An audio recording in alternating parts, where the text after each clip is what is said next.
ప్రభునామానికి మహిమ కలుగును గాక. మీ అందరికీ ఉదయకాలపు శుభం అండి. మరి ఈరోజు దేవుడు మనతో చేస్తున్నటువంటి వాగ్దానము యెషయా గ్రంథము 33వ అధ్యాయము 21వ వచనం.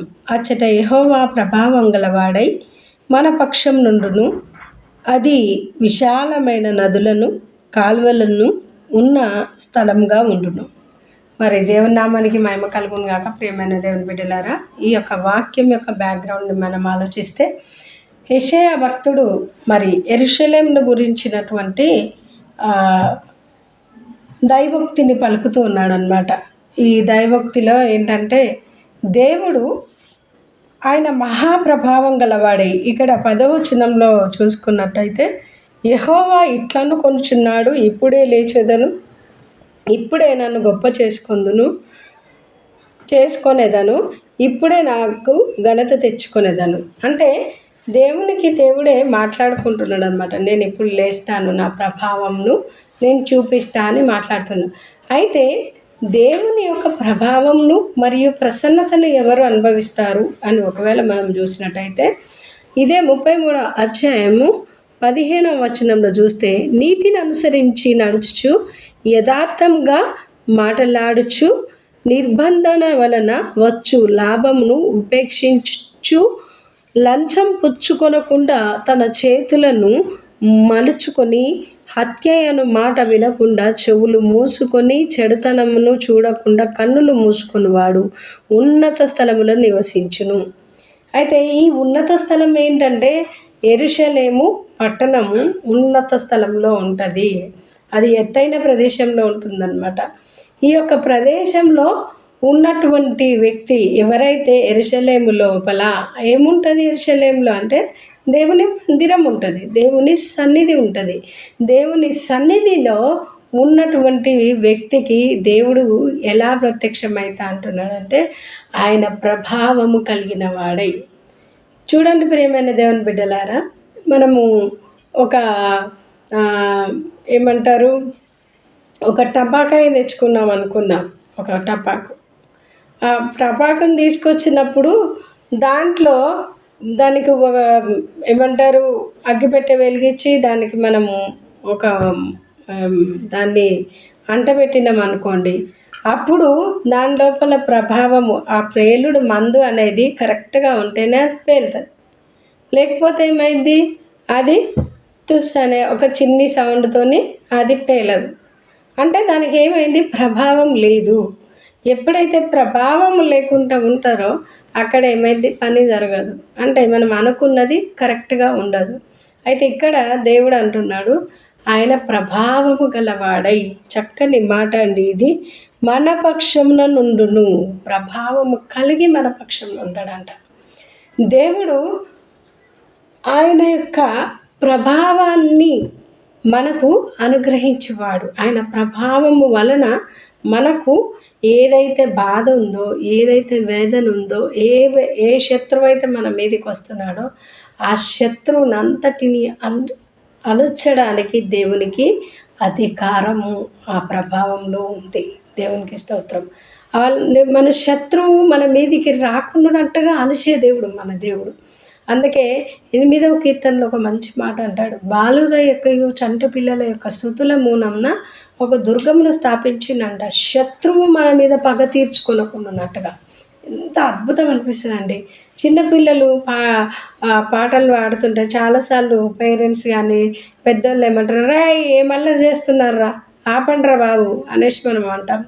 కానీ వాళ్ళు చేస్తున్నటువంటి స్తుతి యాగం ఏదైతే ఉందో ఆ స్తుతిని బట్టి దేవుడు ఏమవుతున్నాడు, పొగడబడుతున్నాడు. ఆయన ప్రభావం వలన దేవుడు ఏం చేస్తున్నాడంటే, శత్రువు మన మీద పగ తీర్చుకొనకుండా ఆయన ఏం చేస్తున్నాడంట, వాళ్ళ స్తుతుల మూలాన ఒక దుర్గంను స్థాపిస్తున్నా అంటాడు.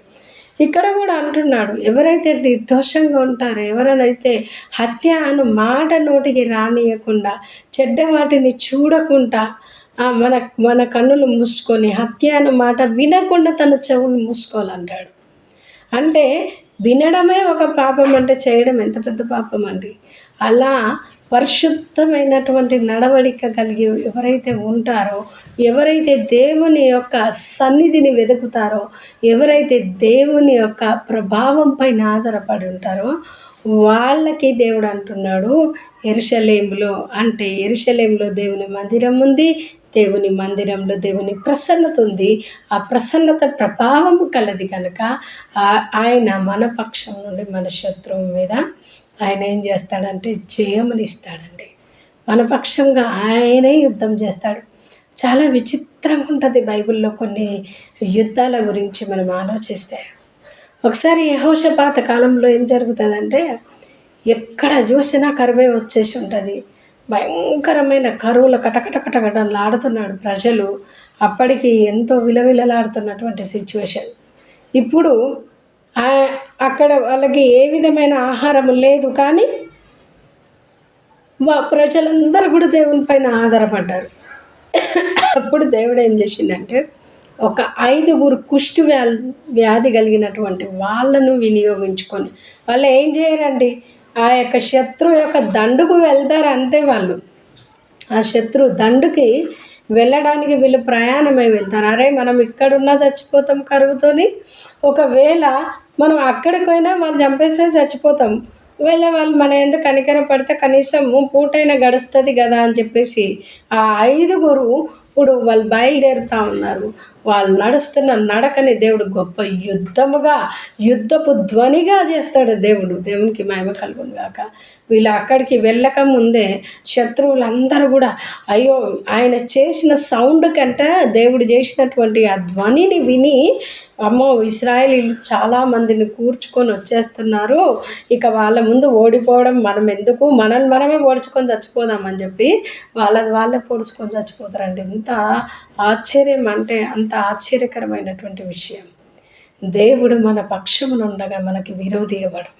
ఆయన మన పక్షం ఉంటే అలాంటి అద్భుతాలు జరిగిస్తాడండి.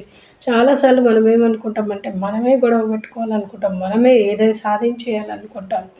కానీ మన గొడవలన్నీ కూడా ఆయన సన్నిధిలో పెడితే మనకున్నటువంటి ప్రతి విధమైనటువంటి ఆవేదన ప్రతి అంశాన్ని ఈరోజు దేవుడు నాతో కూడా మాట్లాడుతున్నారండి. ప్రియమైన దేవుని బిడ్డ, నేను కూడా కాస్త నన్ను కొంతమంది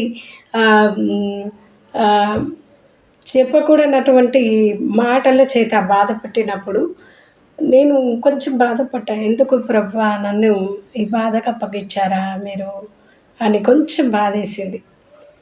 అందుకే దేవుడు అంటున్నాడు, ఇప్పుడు దేవుడు నాతో కూడా మాట్లాడుతున్నాడు, ఆయన మన పక్షం ఉన్నాడు, ఆయనే నా పక్షంన వ్యాజ్యమాడు దేవుడు అయి ఉంటున్నాడు, ఆయనే మీ పక్షంలో కూడా వ్యాజ్యమాడు దేవుడు అయి ఉంటున్నాడు. కాబట్టి ధైర్యంగా ఉందాం. దేవుని కృపను బట్టి ఆయన ప్రభావంను ధరించుకొని ఉన్నాడంట.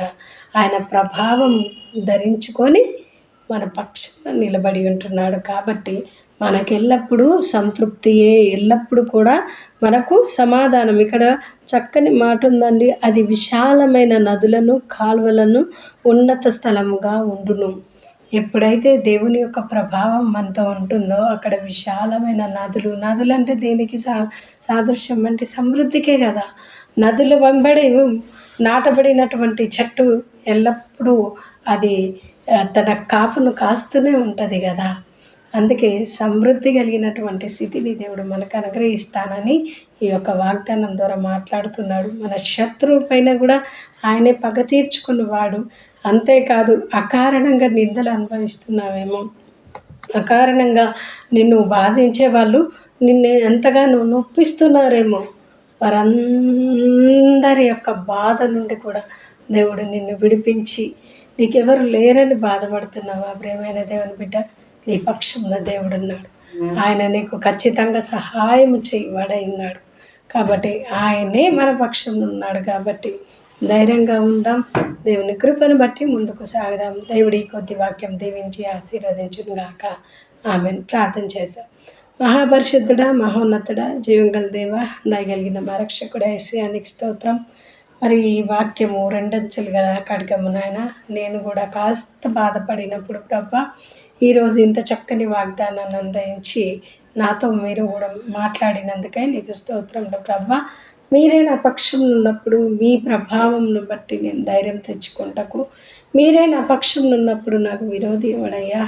అయ్యా, ఎవరైనా ఏదైనా అనకూడని మాటలు అన్నప్పుడు ప్రభా చిన్నబుచ్చుకోకుండానట్టుగా, అయ్యా నాయనా నీ కృపను మాకు అనుగ్రహించే దేవుడు, విశాలమైన మనసును మాకు దయచేయండి.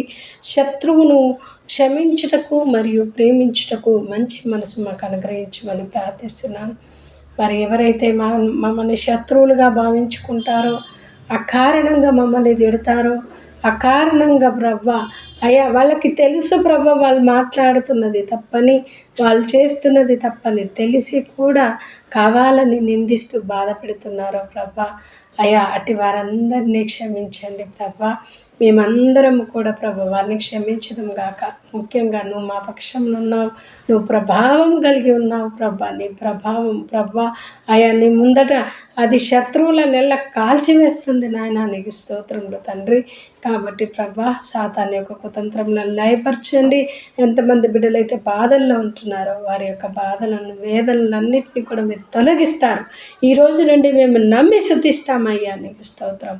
నువ్వు తొలగించి మా ప్రతి మార్గమును సరళం చేస్తున్నందుకే నీకు కృతజ్ఞత వందనాలు చెల్లిస్తున్నాను. అంతేకాదు ప్రభా ఎంతమంది బిడ్డలైతే ప్రభా ఈ వాక్యం చూస్తున్నారో నాయన వారందరినీ దీవించండి. సబ్స్క్రైబర్స్ అందరినీ దీవించండి. వారి యొక్క కుటుంబాలను కూడా మీరు దీవించి ఆశీర్వదించండి. మా అందరినీ నీ ప్రేమగల హస్తాలకు అప్పచెప్తున్నానయ్యా. అయ్యా నువ్వు ప్రభావం కలిగి మాతో ఉండమని, మమ్మల్ని ముందుకు నడిపించమని యేసు నామమున అడిగి వేడుకుంటున్నాను తండ్రి. ఆమేన్. మరి ప్రియమైన దేవుని బిడ్డలారా, మరి ప్రతిరోజు మీరు వాక్యం వింటున్నందుకు దేవునికి స్తోత్రం. మరి మీకు ఈ యొక్క వాక్యాలు ఆశీర్వాదకరంగా ఉన్నట్టయితే దయచేసి లైక్ చేయండి, సబ్స్క్రైబ్ చేయండి, షేర్ చేయండి, అనేకులకు తెలియపరచండి. దేవుడు మీ అందరినీ దీవించి ఆశీర్వదించును గాక. God bless you all.